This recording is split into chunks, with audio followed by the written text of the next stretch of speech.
Voilà notre petite entrée en matière, mon cher Alex, comment ça va ce matin? Écoute, parfaitement bien, on est à fond, les voitures coulent à flot, la mécanique, ça suit son cours, donc on est au top. Et vous les amis, comment ça va? On espère que tout va bien de votre côté. Bienvenue dans le live numéro 87 en direct de chez SoCal Franchise à Los Angeles. On a la chance en plus d'avoir notre ami Jérém qui revient parmi nous à bonne distance, mais qui est quand même là.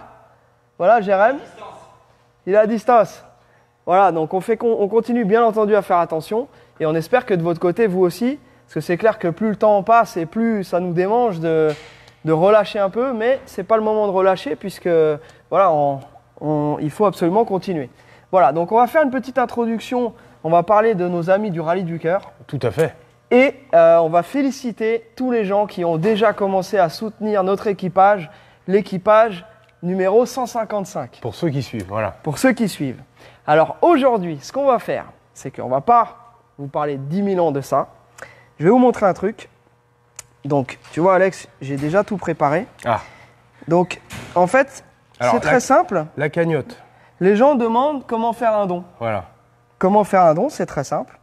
Donc, vous allez sur le site lerallyducoeur.com. Ensuite, tout simplement, vous allez dans Rallye du Cœur Versailles, qui est la première édition, qui est le 20 juin. Vous cliquez sur équipage. Donc là, vous allez avoir plein de pages avec plein d'équipages. Vous allez chercher la page avec l'équipage numéro 155 avec le logo SoCal Franchise. Pour l'instant, on n'a pas encore déterminé quelle sera la voiture. Ce sera une surprise que vous aurez dans pas très longtemps. Et ensuite, il y a un petit onglet avec écrit « Faire un don ». Donc là, on voulait tous vous féliciter parce qu'on est déjà à 720 € sur notre cagnotte et je crois qu'on est dans le top 5 sur les 160 équipages. On est dans le top 5 du nombre de gens qui participent. Donc déjà, bravo. Bravo à vous. Merci. Ça, c'est vraiment génial. Merci pour eux. Donc, comme c'est un chiffre qui n'est pas vraiment un chiffre rond, eh ben nous, ce qu'on va faire, c'est qu'on va ajouter les 280 € qui manquent pour arriver à 1000. Voilà. Et donc, on le fait en direct. Donc, vous voyez ici, j'ai cliqué sur faire un don, j'ai mis SoCal Franchise avec mes infos, notre numéro de carte, tac, tac, tac, Gardena, et total du don, donner maintenant, clic. Ah oui, il faut que je sélectionne l'État. Nous sommes en Californie. Effectuer, donner maintenant. Veuillez patienter. Alors l'avantage pour vous, que nous n'avons pas pour l'instant, c'est que vous allez recevoir un quitus, pas un quitus, mais un reçu fiscal qui vous permet en fait d'économiser, en fait de récupérer 66% de votre don. Ce qui fait que voilà. Donc dès l'instant où vous faites ce don-là, au lieu de payer par exemple si vous envoyez 10 €, ça ne vous coûte que 3,40 €. Une partie déductible, voilà. Voilà, exactement. Donc voilà, c'était notre petite introduction. Donc bravo à tous nos amis du Rallye du Cœur. Hein. Et tous nos amis qui ont fait une donation.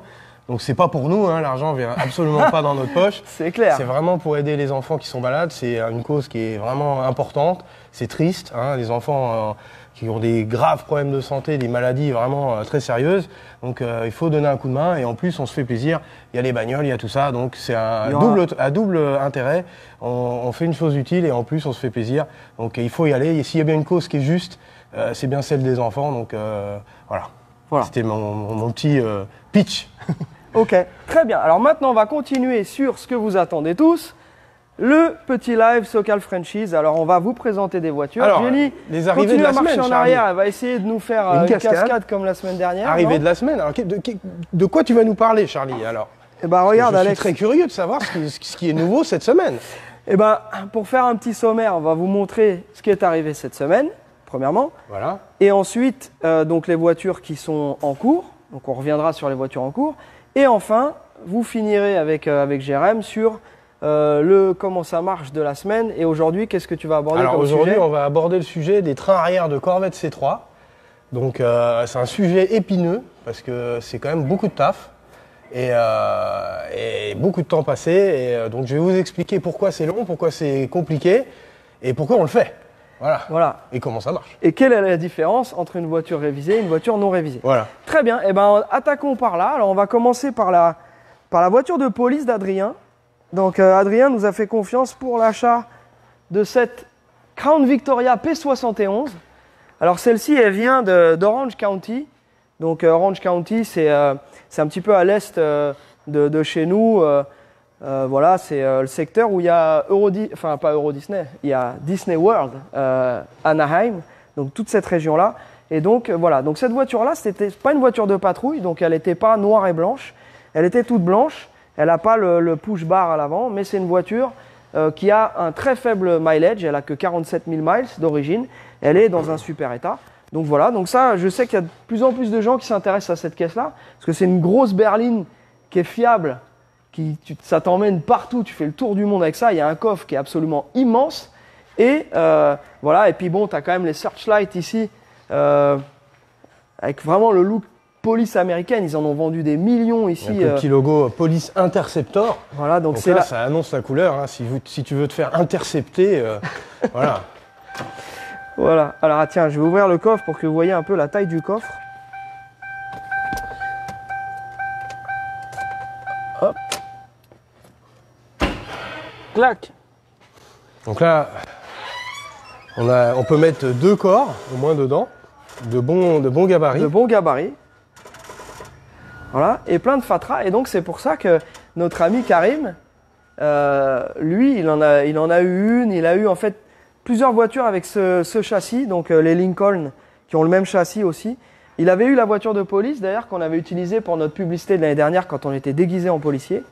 Et donc voilà, et c'est bien parce que tu peux mettre énormément de matos, de valises, etc. Et c'est un véhicule qui est increvable avec le 4 litres 6 V8 que vous retrouvez aussi dans les Mustangs des générations précédant le moteur Coyote. Voilà. Donc tu peux montrer un petit peu l'intérieur. Donc voilà. C'est une voiture qui est restée dans un état qui est très très, tu vois, qui est vraiment très propre. See? Very nice. Voilà, et même les sièges arrière sont très très clean aussi. Donc ça, si ce genre de voiture vous intéresse, n'hésitez pas à faire appel à nous. On a proposé aussi récemment un Explorer, un bel Explorer. Voilà. Voilà Adrien, ta caisse. Sympa, hein? Voilà. Ensuite, au niveau des arrivées. Alex, tu vas nous parler de ce superbe GMC qu'on a été chercher hier et qui est vraiment dans un état incroyable au niveau body, si on peut dire, tout ce qui est carrosserie, état des sous-bassements, etc. Ouais, il est très propre. Peinture correcte, il présente super bien, pas de défaut majeur. Et là, ils ont même remis les petits liserés autocollants comme d'origine et tout. Donc très sympa, les petites baguettes chromées. Donc super beau véhicule qui présente très bien, même l'intérieur, hein, tout d'origine, en bon état. On voit que ça a été quand même pas mal traité, c'est pas un truc qui a été dans les champs de maïs ou je sais pas quoi. C'est un véhicule qui est quand même en bon état. Donc je soupçonne que la banquette ait été refaite, hein. C'est certainement pas sa banquette d'origine, mais c'est les couleurs d'origine. Le tableau de bord a reçu un petit cover, donc hein, c'est souvent le cas. Mais c'est propre, c'est en bon état, la moquette est belle, le mec avait mis même un petit tapis pour protéger. Donc c'est vraiment cool. Gros plus, il a une clim moderne qui marche. Ils ont modernisé le système de climatisation. Donc ça fonctionne, ça fait du froid. Donc pour nos amis qui habitent dans le sud et qui ont chaud l'été, bah, c'est quand même bien d'avoir la clim. Donc ça fonctionne. Et voilà, et puis il est posé, là c'est le petit trou rallye sur des pneus Cooper, il est bien chaussé, les chromes sont super beaux. Et puis après, bah, c'est sous le capot que ça se passe. Donc il est mu, hein. Il est très ému. Voilà, il est mu. Il est mu, mais il aimerait bien muer. Hein, il est mu par un 305, donc c'est son moteur d'origine. Donc bon, tout est d'origine, hein. On voit bien le nouveau système de clim avec le compresseur Sanden. Tout a été révisé, changé, durite, évaporateur, condenseur. Donc toute la clim est neuve, le moteur d'essuie-glace pareil, ça fonctionne, ça a été changé, c'est neuf. C'est un véhicule qui a été quand même bichonné. Ouais, les sillons blocs ont été changés à un moment de sa vie, c'est plus ces sillons blocs d'origine. Donc c'est un truc qui a été entretenu, qui a été quand même un petit peu bichonné, quoi. Enfin, voilà, ouais. Tu m'as compris. Hein, flexible de frein, je vois que c'est neuf. Vraiment, il y a vraiment du bon boulot. Après, libre aux clients de choisir, de changer, mettre une motorisation peut-être un peu plus véloce. Hein, parce que bon, le 305, c'est sympa, c'est robuste, mais c'est pas très puissant. C'est clair, on était pile dans les années où ils avaient vraiment réduit beaucoup la puissance. Et donc, le 5 litres, le 305, dans un véhicule comme ça, c'est agréable à rouler, mais c'est vrai que c'est pas un moteur qui est ultra puissant. Et c'est donc ce qu'on avait proposé de faire donc, dans le noir. Ce qu'on a fait, on a présenté donc le noir que Jean-Louis a acheté très récemment. On avait mis un 350 avec des petites pièces perfo pour que le truck il ait quand même une petite, je dirais un petit peu plus de répondant au niveau de la pédale. Voilà. Ensuite, tiens Alex, ce qu'on peut faire, parce que donc là, il y a un truc intéressant que je vais souligner. Je t'écoute. C'est là, on a la datasheet, donc là, on a la liste de toutes les options de la voiture d'origine. Donc sur ces pick-up, c'était collé là sur le passage de roue. Donc c'est présent. Donc ça, c'est vraiment intéressant de l'avoir parce qu'on a la liste de toutes les options, les codes couleurs, etc. Donc bon, elle a vécu, hein, on voit, ils ont essayé de la préserver. Donc ça, je trouve ça, c'est un petit détail qui soigne en fait, qui dit que le véhicule était soigné. Ils ont vraiment fait attention de ne pas l'enlever, parce que souvent, c'est mort, ils le décollent, ils l'enlèvent. Ouais, le sticker d'origine moteur aussi est présent. Donc ça, c'est les signes qui disent que c'est un véhicule, on voit, qui a été préservé.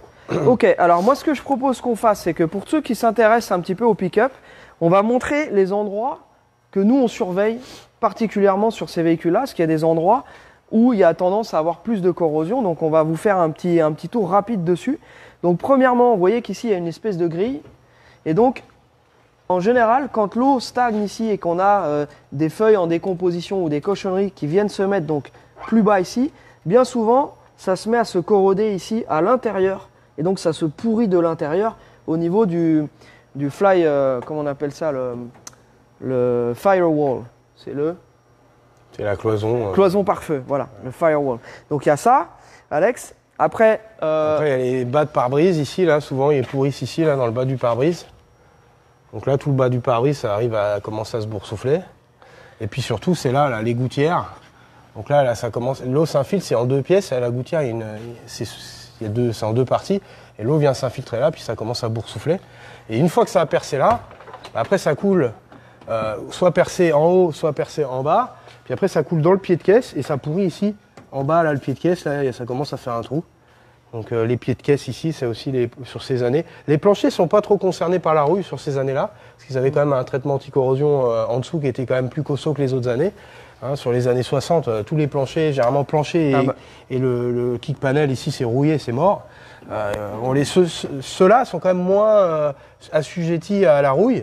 Donc c'est plus facile d'en trouver un non corrodé. Exactement. Mais ça arrive quand même. Hein. Donc là, ça peut être aussi une des réponses qu'on peut vous apporter, c'est que souvent on nous demande pourquoi vous n'avez pas plus de C10 des années 60, etc. Alors si on imaginait que celui-ci c'était un C10 des années 60, bien souvent toute cette zone-là, parce qu'en fait il y a une double peau et c'est complètement bouffé ici. C'est ici, tu as un brace, un brace, un renfort en fait qui vient tenir l'aile à la carrosserie. Puis en bas du renfort, là ça fait une cavité. Puis avec les projections d'eau, ça se bourre, les cochonneries se bourrent dans le renfort et ça rouille entre le renfort et la tôle extérieure. Donc et après, au bout d'un moment, c'est rouillé. Voilà, après, il y a plein d'autres endroits les coins de capot, ces véhicules-là. Alors, ceux des années 60, c'est très dur, même californiens. Même ceux de Californie sont rouillés. Donc c'est dur d'en trouver un non rouillé. Après, moi j'avais un, il était rouillé mort, mais bon, c'est ce qui faisait son charme. Après, oui, parce qu'il était patiné, etc. Il avait un autre intérêt. Voilà, donc ça c'est quelque chose qui est très important, c'est bien entendu, parce qu'on parle beaucoup de prix, de fourchette de prix, etc. La fourchette de prix, pour nous, en fait, comme on s'engage, en fait, on engage notre réputation sur la qualité du véhicule, on essaye de proposer au maximum des véhicules qui soient dans un état comme ça, le plus sain possible. Donc forcément, malheureusement, quand on voit certains véhicules, même qui ont une bonne gueule, qui nous donneraient vraiment envie d'acheter, quand on voit l'état, on se dit que les clients qui s'adressent à nous n'ont pas forcément envie de se retrouver avec énormément de travaux ou alors le payer très très cher. Donc voilà, donc ça après, bien entendu, les véhicules des années 60, on en trouve, on en cherche pour vous. Les prix sont assez élevés et donc bien entendu, il faut bien faire attention à l'offre géniale sur eBay. Bon, vous connaissez toute l'histoire, on ne va pas vous refaire le cinéma à chaque fois, mais les offres pas chères, géniaux, le truc du barn find génial. plus en plus difficile à trouver. Voilà, donc voilà pour ce GMC. Donc celui-ci, on n'a pas encore fait la liste sur le pont, etc. pour savoir tout ce qu'on doit faire absolument.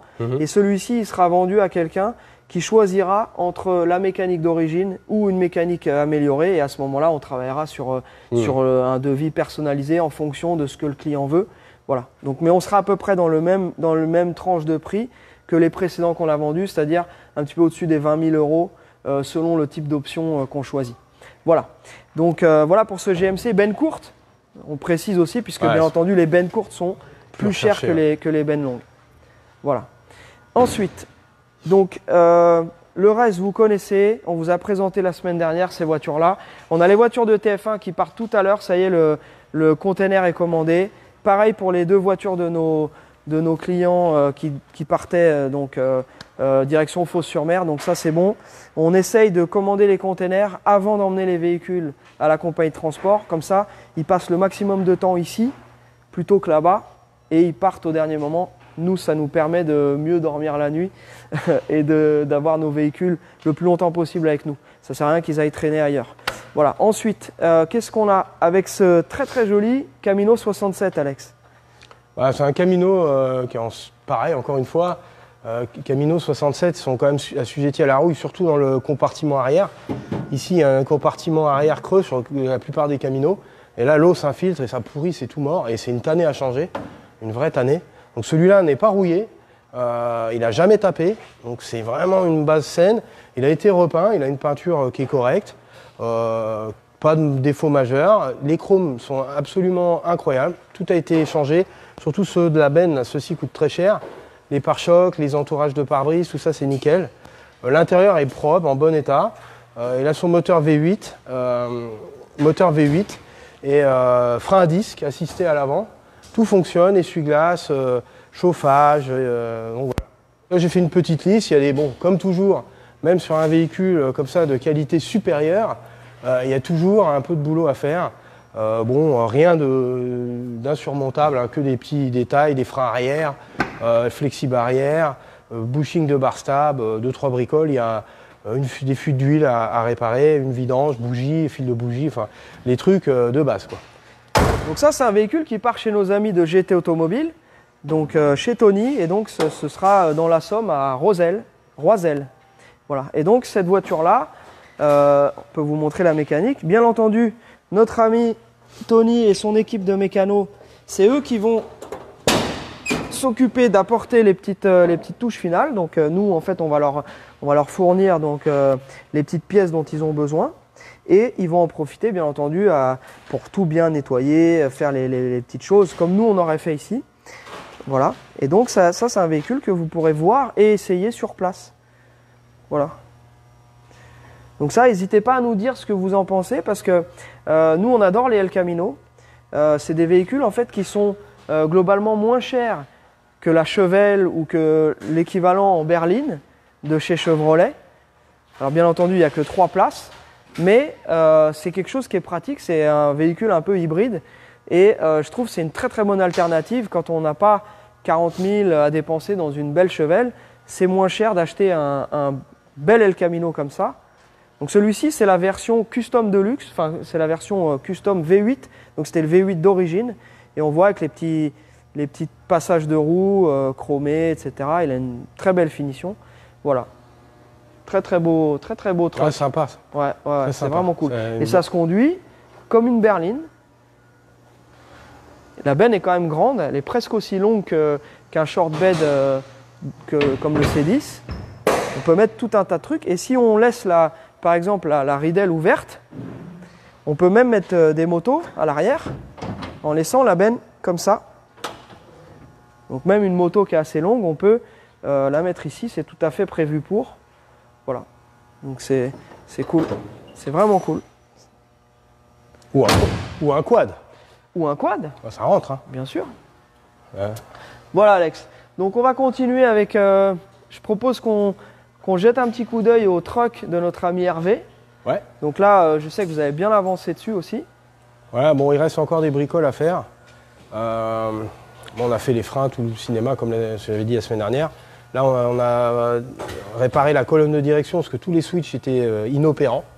Donc pas d'essuie-glace, pas de clignotant, pas de plein phare. Et je sais que là-dessus c'est compliqué parce Ouais, que c'est une colonne réglable. Ouais, les colonnes GM, ouais, c'est assez compliqué, assez épineux. Donc là ça va, c'était pas genre le système de réglage, que là quand il faut aller refaire ça, là c'est comme on dit chez nous, un cinéma, un pain. Ilias. Donc là c'était juste les switches, mais déjà ça a mis quand même du temps, donc lui a changé tous les switches de la colonne, donc maintenant il a tout qui fonctionne, clignotant, essuie-glace. Tout ça c'est fait. Et on lui a refait bon, des petits détails, les durites de carburant, de remplissage de réservoir qui étaient craqués vraiment en sale état. Et là on a découvert que le lève-glace, donc le lève-glace avant gauche était fatigué, donc on va lui mettre un lève-glace neuf, un mécanisme, parce que c'est un truc il va pester après, je sais, parce que le truc est vraiment usé, donc on va lui mettre un mécanisme de lève-glace neuf. Et puis là, on est en train de finir de comprendre et de réparer le système à double réservoir. Donc ces véhicules-là avaient 2 réservoirs. Donc c'est quand même pratique de pouvoir utiliser les 2. Hein, et là, celui-ci n'était branché que sur un. Donc là, on est en train de lui réparer. Donc ça avait été un petit peu hacké, on va dire. Donc on va essayer de remettre ça en route. Et puis comme ça, il pourra utiliser ces 2 réservoirs. Donc ils ont mis un système électrique de pompe électrique qui n'est pas d'origine. Donc on va revenir à une pompe mécanique avec 2 entrées de carburant et la valve que j'ai changée qui switch d'un réservoir à l'autre. Ça peut pas marcher autrement. À quoi servent les sprayers à la sortie du mètre-cylindre? À quoi servent les spires à la sortie du mètre-cylindre? Bon, rien. Si, c'est pour pouvoir bouger les tuyaux et amortir les vibrations sans que ça tire sur le tuyau. Donc ouais, c'est un design, c'est sympa en plus. Hein? C'est pour les vibrations en fait, quand tu freines et que tu bouges, pour pas que ça vienne trop tirer sur les flexibles, tu vois, là ça donne du mou. C'est amorti quoi par l'effet spirale, mais c'est tout. Hein. Il n'y a pas d'autre raison en fait. Ah merci. On a le retour de l'éclaireur. Éclaireur. Voilà, donc ce truck-là, ah oui, on n'a pas mentionné, donc Hervé, comme tu as pu le constater, on a installé la nouvelle banquette. Donc voilà, ça lui donne vraiment... ça finit très très bien l'intérieur, la qualité de finition est très très belle. C'est une très belle banquette. Voilà. Donc très cool. Ça avance bien. Voilà. Ensuite, on va parler un petit peu de la Corvette. Et là, c'est là qu'on va enchaîner sur le fameux comment ça marche. Exactement. Puisque donc ça c'est la Corvette de Stéphane. Donc c'est une Corvette C3 noire, Stingray. Donc la Corvette C3 c'est une bonne voiture parce qu'elle est vraiment en avance technologiquement sur son temps par rapport aux autres. Donc on a 4 roues indépendantes, suspension indépendante. Il y a vraiment plein de petits accessoires technologiques qui font la différence. Mais ce qui fait que c'est une voiture qui est plus compliquée à réparer et donc plus chère quand la voiture n'a pas été entretenue. Donc les Corvettes C3 c'est pareil, hein, on connaît la story, tu en as à tous les prix. Et les premiers prix, généralement, il faut tous taper, quoi. Et quand il faut tous taper, la facture, elle monte très vite. Donc là, sur cet exemple-là, on s'est à peu près tout tapé aussi. Hein, on avait fait tout le train avant déjà, les bushings, tout le cinéma. La pompe à eau, on avait fait le radiateur, enfin on avait fait plein de trucs. Et là, on s'est aperçu que le frein à main, le frein de parking, donc ceux qui ont des Corvettes C3, ils savent que les freins de parking sont factices, hein, ils ne servent à rien. Mais bon, par acquis de conscience, et celui-ci, les mâchoires étaient carrément sorties. Alors je vais vous montrer après comment ça marche, le frein de parking sur une Corvette. Et donc là, on peut voir que on a les étriers évidemment ont été changés par les étriers avec un insert en inox et les joints O-ring au lieu d'avoir des joints plats. Donc logiquement, on ne devrait plus avoir de fuite d'étrier. Ça, c'est les étriers, on va dire upgradés, mieux. Et puis on a changé les câbles de frein à main parce qu'ils étaient en fin de parcours. Donc très souvent, les propriétaires de Corvette ici, ils négligent complètement le train arrière, hein, même sur des modèles, récents, enfin qui n'ont pas beaucoup de miles, les câbles se grippent parce qu'ils s'en servent pas. En boîte automatique, ils mettent en parc et le frein de parking ne sert jamais. Donc ça marche jamais. Et pareil, les roulements, c'est un truc assez comique. Hein, les roulements de Corvette, ils ont tous un peu de jeu. Et pourquoi Je vais vous expliquer pourquoi les roulements de Corvette ont du jeu. Ok. Hein. Voilà. Mais ça avance, on est sur le train arrière. Donc je vais vous emmener là-bas à l'établi. Là. On va regarder, on a démonté, enfin surtout Jérémy. Hein. Jérémy, le démonteur. Donc il a démonté les 2 bras arrière de la Corvette. Donc les cylindres blocs qui lient le bras à la caisse, c'est la même chose. Jamais au grand jamais, ils sont remplacés.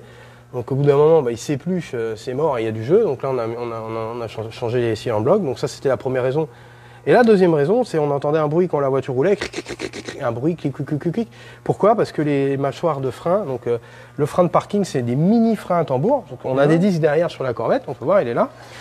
Donc on a des disques et le frein de parking, en fait, il y a un mini frein à tambour à l'intérieur. Donc ça, c'est assez malin. Comme sur les BM à l'époque. Les BM, Toyota, beaucoup de marques comme ça avaient ce système-là. Quand on avait des disques derrière, ils mettaient des petits tambours à l'intérieur du disque pour faire le frein de parking. Donc ça fonctionne bien. Mais il faut l'entretenir, c'est comme tout frein à tambour, ça s'entretient. Et donc celui-là, on peut voir, ça a marqué un petit peu, parce que tout était parti en banane là-dedans, les ressorts étaient cassés et tout, donc tout se baladait. Donc on a dû démonter pour les refaire. Et pour pouvoir, alors, on arrive à changer les mâchoires, à faire les freins de parking sans enlever le roulement, ni enlever la fusée. Mais nous, on avait besoin aussi de changer les roulements, parce qu'il y avait un jeu qui était excessif. Donc il y a toujours un léger jeu, parce que c'est des roulements coniques. On doit avoir vraiment un tout petit jeu, très très léger, très très léger. Là, on commençait à avoir un peu plus de jeu, donc on a décidé de faire les roulements en même temps. Donc on refait tout, roulement, frein de parking, aussi en bloc, et repartir avec un train arrière neuf. Mais ça se fait pas tout seul, hein. C'est vraiment un boulot de titan, donc il faut un outillage spécifique. À savoir que normalement les roulements coniques, quand on les a, ceux qui bricolent, savent qu'à l'avant, comme sur les Corvettes, sur les Mustangs, sur toutes les voitures qui ont des roulements coniques, ça coulisse, ça rentre tout seul. Bah non. Là, les roulements sur les Corvettes, c'est rentré en force. Donc pour les sortir, il faut un extracteur spécial. Donc c'est assez laborieux. Donc d'abord, on enlève le yoke du cardan arrière. On enlève le yoke. Après, on pousse avec l'extracteur pour sortir l'axe de fusée de l'ensemble roulement. Donc on peut voir, hein, les roulements, il était temps, quoi. Ils sont un peu, ils étaient fatigués de toute façon. Et après, là, c'est dommage que je ne l'ai pas parce que ça me foire un peu mon sujet. Comment ça marche? Voilà, parce que on a un outil que j'ai commandé et qui devait arriver ce matin, mais qui n'est pas arrivé. Donc on a un outil pour régler la contrainte des roulements coniques, parce qu'il y a un réglage. Tu ne montes pas ça comme ça, donc on a une cale qui vient se mettre là entre les deux. Donc si j'image, donc on a le premier roulement qui est là. Donc les cages, elles sont ici.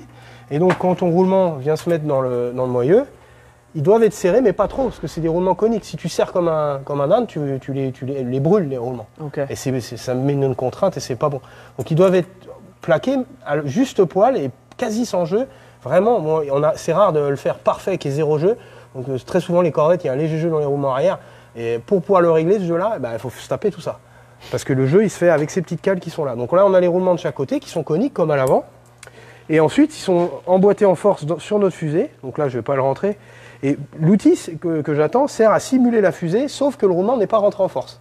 Donc tu viens mettre ton outil, tu simules que tu montes ta fusée, donc c'est la même pièce que la fusée, mais avec un ajustement plus libre, de façon que tu puisses enlever, ressortir les ressorts. Et après tu viens installer ton outil ici sur ton porte-fusée, avec tes roulements, et tu ajustes ton jeu avec ces petites cales.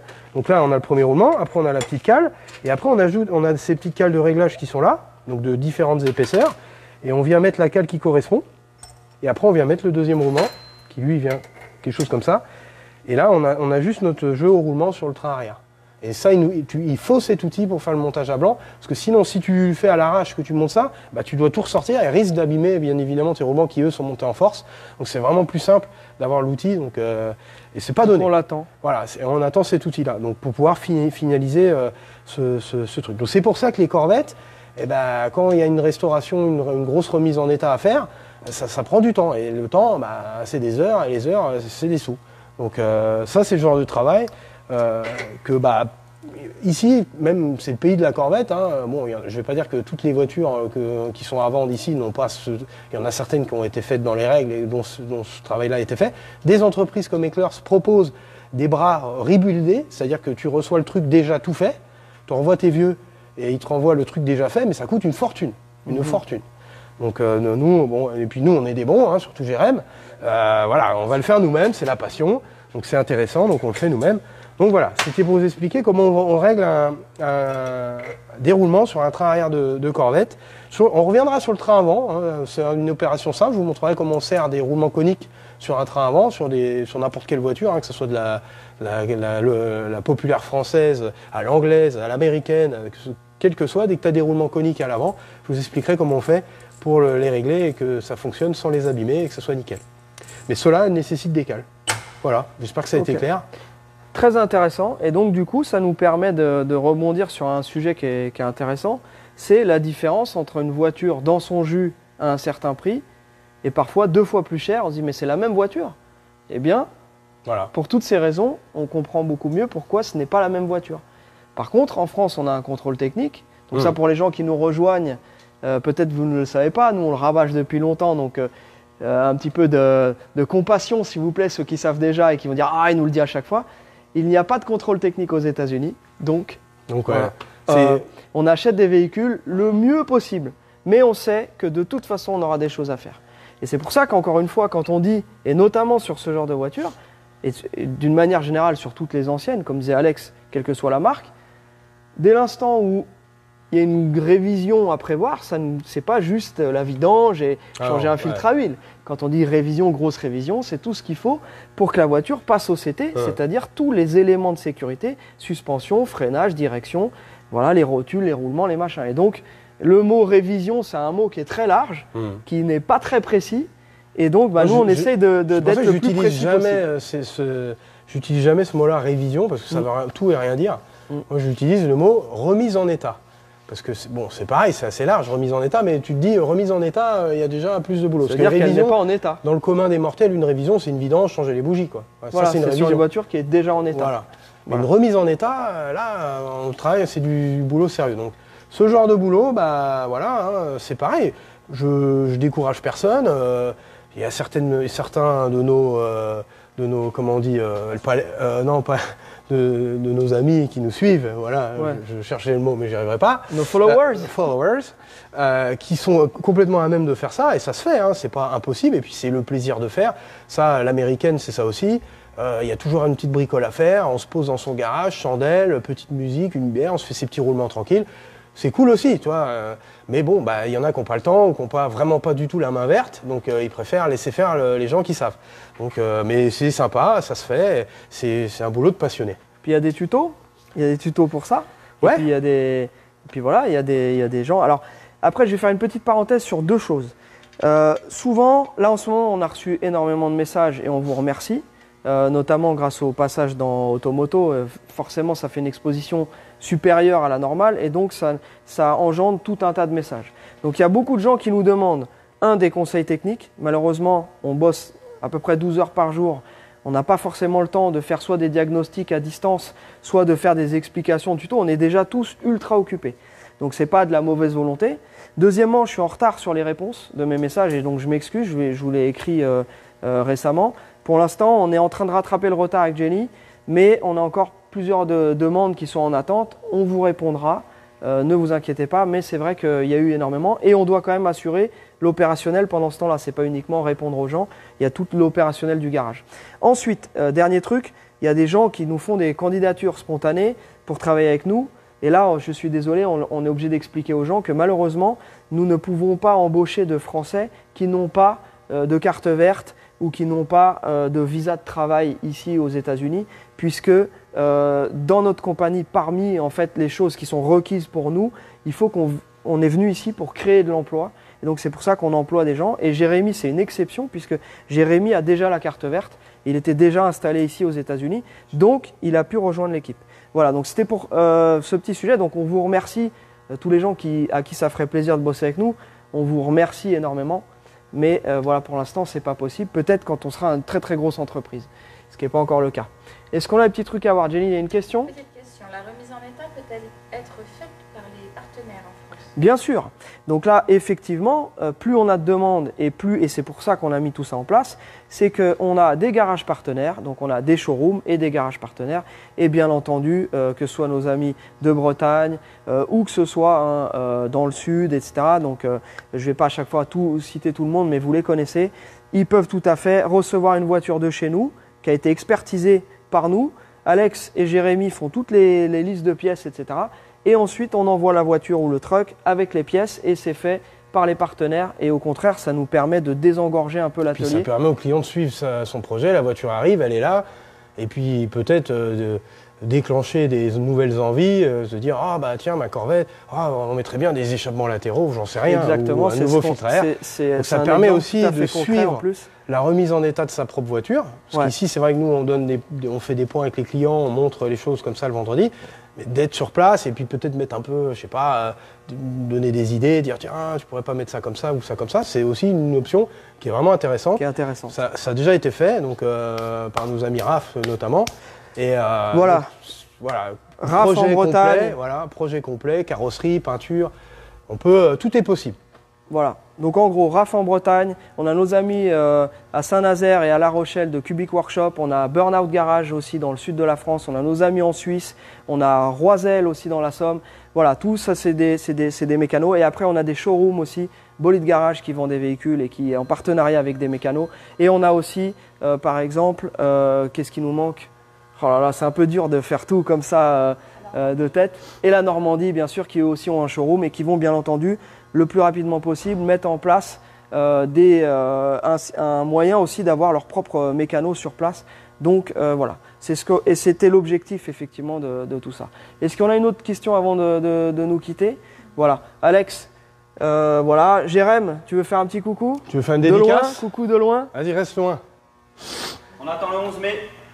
Voilà, et on va vous envoyer des voitures dans les containers pour que vous puissiez en bénéficier pendant les beaux jours. Ici, les beaux jours sont arrivés, il fait 36 degrés aujourd'hui. Ouais, il fait chaud aujourd'hui, ouais, il fait beau. Voilà, bah merci Jérém. Voilà, et puis bah, nous, de notre côté, ça n'a pas ralenti, les containers continuent à partir. De notre côté, les pièces, on continue à les recevoir, tout est OK. Voilà.